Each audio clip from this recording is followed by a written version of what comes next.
A hearing was held in Broadwater County last week regarding a case from 1995. That year, Diana Lewis shot and killed her father and her stepmother as they slept, believing they were part of a militia that was trying to kill thousands of people, including herself.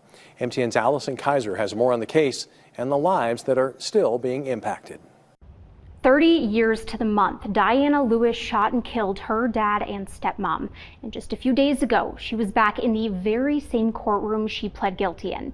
But before we get into that hearing, let's look back on what has happened so far.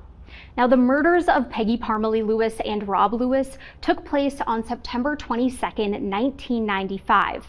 And then just 2 years later, Lewis admitted to the crime while under the influence of extreme mental or emotional stress and was sentenced to 80 years for committing 2 counts of mitigated deliberate homicide. Now, up until 2013, Lewis lived at the Montana State Hospital in Warm Springs.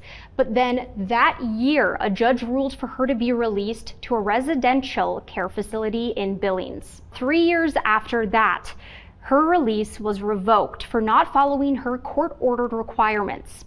She was sentenced to 60 years with 50 suspended, spending at least 1 year at a pre-release center. She was granted parole again in 2022. And last week, she again appeared in court for a hearing to revoke her parole. I was at that hearing where testimony was heard. Lewis appeared in Judge Michael McMahon's courtroom for a petition for revocation of suspended sentences on 2 counts. One for a failure to remain law-abiding, and the second for a failure to comply with a medication treatment regimen. The Broadwater County Attorney's Office called multiple witnesses who had recent interactions with Lewis, including a Yellowstone County deputy sheriff. He encountered Lewis in April of this year on I-90 between Billings and Laurel. She was walking on a median around 3:30 in the morning, and once she was approached by the deputy, he says she began walking in the middle of the interstate.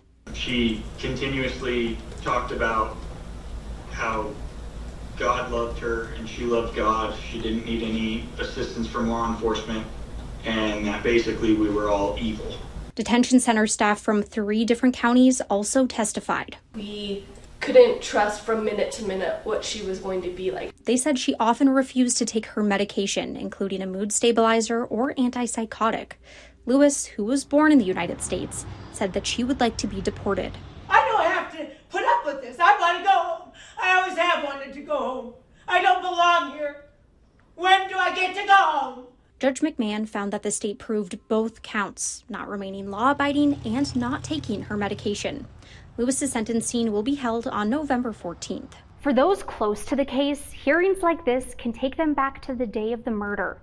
I spoke with someone who reported on Lewis roughly a decade ago, and with the daughters of Peggy Parmalee Lewis, who are still looking for justice 30 years later.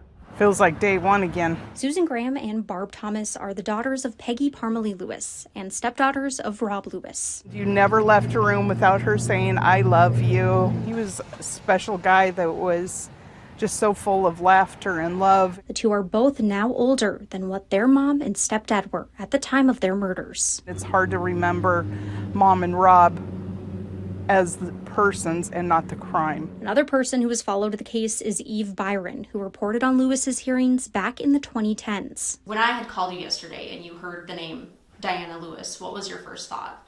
I thought, oh my goodness, here she goes again. Byron has experience not only covering Lewis, but also mental health in Montana. All too often, I think that our society fails people, and we don't give them what they need for whatever reasons. To keep their memories alive, the family put together a traveling memorial for Peggy and Rob that honors crime victims and can be used by judges and law enforcement. Reporting in studio, I'm Allie Kaiser, MTN News.